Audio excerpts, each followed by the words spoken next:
sport. Et repartir avec la rondelle, on dirait que c'est arrivé comme vite. Là. Moi-même, là, j'étais comme « Ah, il a compté! » Parce que c'est un tir de New York, peut-être ça va donner un retour. Ça, finalement, non, elle rentre.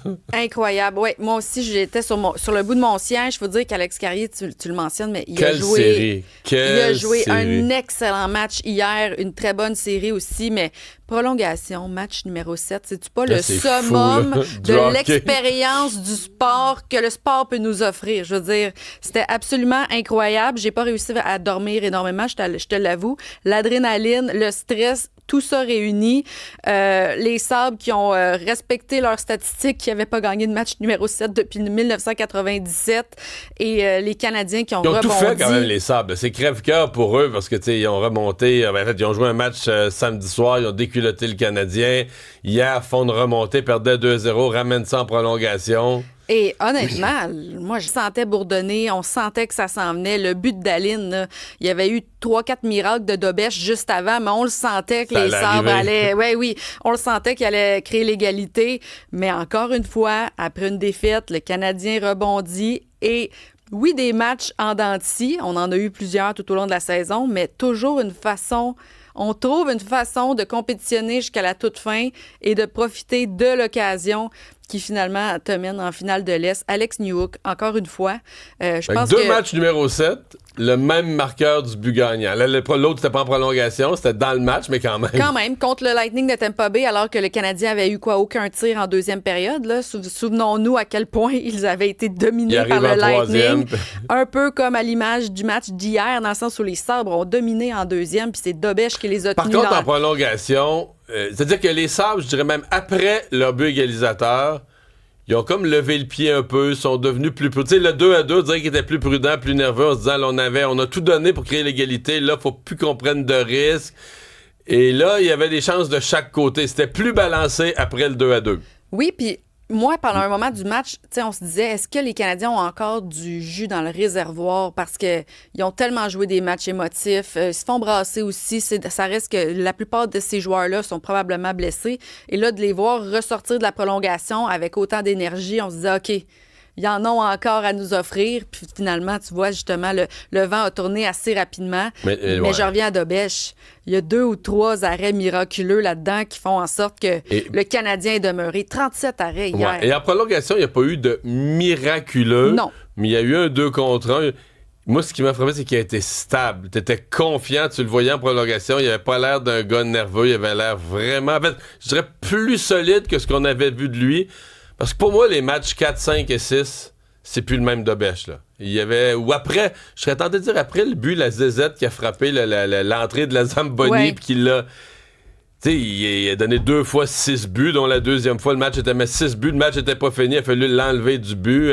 Pour moi, c'était pas le même Dobèche, puis hier, il a vraiment rebondi...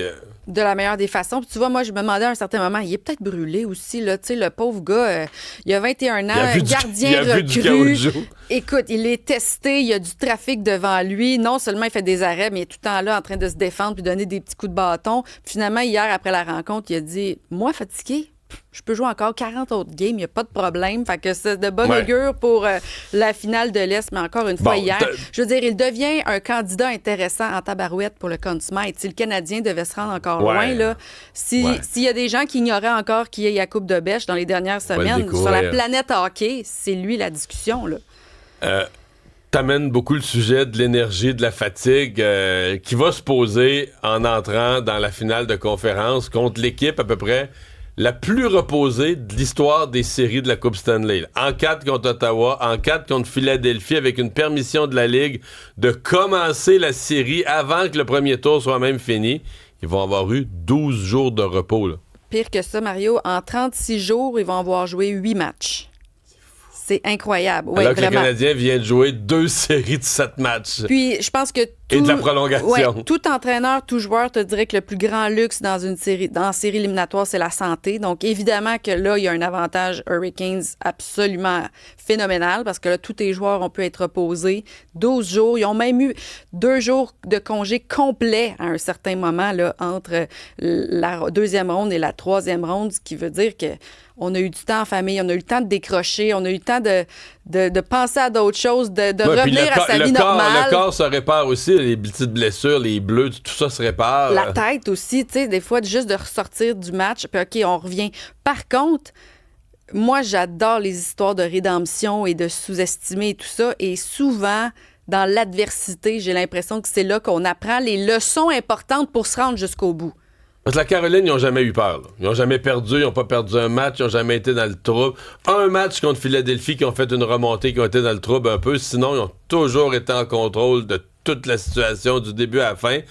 Alors, si les Canadiens réussissent à jouer dans leur tête, est-ce qu'ils pourraient c'est ça, parce que, être plus fragiles? Meilleure équipe de l'Est tout au long de la saison régulière. Après ça, balayer les Sénateurs sans trop d'opposition, balayer les Flyers aussi, tu l'as dit, dans un match, il y a peut-être eu un peu d'opposition, mais ils n'ont pas eu un adversaire comme le Canadien de Montréal. Et les Canadiens, ils les ont battus cette saison. Fait que tous les matchs. Possible. Le Canadien n'a pas perdu, ça se peut, je pense. Je pense que c'est 3-1. 3-1, oui. Mais le Canadien a eu la domination totale. T'as dormi combien d'heures, toi, finalement? J'ai peut-être fermé l'œil 1 heure. OK. Il y a Yvan qui nous écrit, qui est un de nos habitués. Il a dormi 3 heures. Il est toujours au poste à son travail ce matin. 3 heures. Il dit go, Habs, go. C'est tous couchés. La bonne nouvelle, c'est que ça reprend juste jeudi. On a 2 jours pour se reprendre. Mais c'est vrai que, tu sais, André qui nous dit Dobech a encore sauvé la game. Ils ont très mal joué en deuxième et en troisième. Ouais, en troisième. Mais c'est sûr que quand une équipe a besoin d'un but comme Buffalo, il y a comme une énergie. Je le disais tantôt, quand Buffalo a créé l'égalité 2-2, ils n'étaient plus eux-mêmes, il n'y avait plus la même agressivité. Ils commençaient à jouer. Tu sais, tu veux défendre ce que t'as. Je me souviens qu'on s'était parlé de l'ambiance. Je pense que tu avais peur pour le match numéro 5. Puis hier, il n'y avait jamais eu autant d'ambiance. À Buffalo, là, ouais. C'était hallucinant. Puis on criait le nom de Dobech. Puis au contraire, lui, il disait que ça lui a donné le feu. Là. Mais l'ambiance était survoltée hier. Et chez les femmes, on aurait pu espérer que la victoire fasse la même chose que le Canadien. Mais dans leur cas, par contre, c'est la fin, c'est la grande finale. Oui, la grande finale, match numéro 3 hier, et ce sont des 3 de 5. Alors, la victoire avait l'occasion hier de soulever la toute première Coupe Walter de son histoire. Ce sera la première fois qu'elle va être remportée par une équipe canadienne parce qu'elles sont en finale contre la Charge d'Ottawa. La série était de retour, s'en allait à Ottawa pour le match numéro 3. Il a fallu attendre la 3e période. Alors, encore une fois, un match serré qui se joue dans les derniers moments de la rencontre. La victoire de Montréal, Hailey Skamura qui marque le premier but. Et là, on voyait des images du trophée qui attend patiemment d'être soulevé, mais non, la Charge avait d'autres projets. Avec environ 6 minutes à faire à la rencontre, le vent a tourné de côté. La Charge est venue créer l'égalité avec le but de Peyton Hemp et par la suite, il restait 50 secondes. 50 secondes, j'ai envie de te dire que la victoire s'est fait faire sa propre médecine, là, a été victime de son propre jeu parce que souvent, ce sont elles qui réussissent à aller marquer un gros but dans les dernières secondes. Mais Rebecca Leslie qui a décidé de faire le prochain match, c'est demain? Demain soir, toujours à Ottawa, match numéro 4 et la victoire aura encore une fois l'occasion de soulever le trophée. Il n'y aura pas le Canadien dans les pattes pour la compétition. En plus. La compétition. Merci, Justine.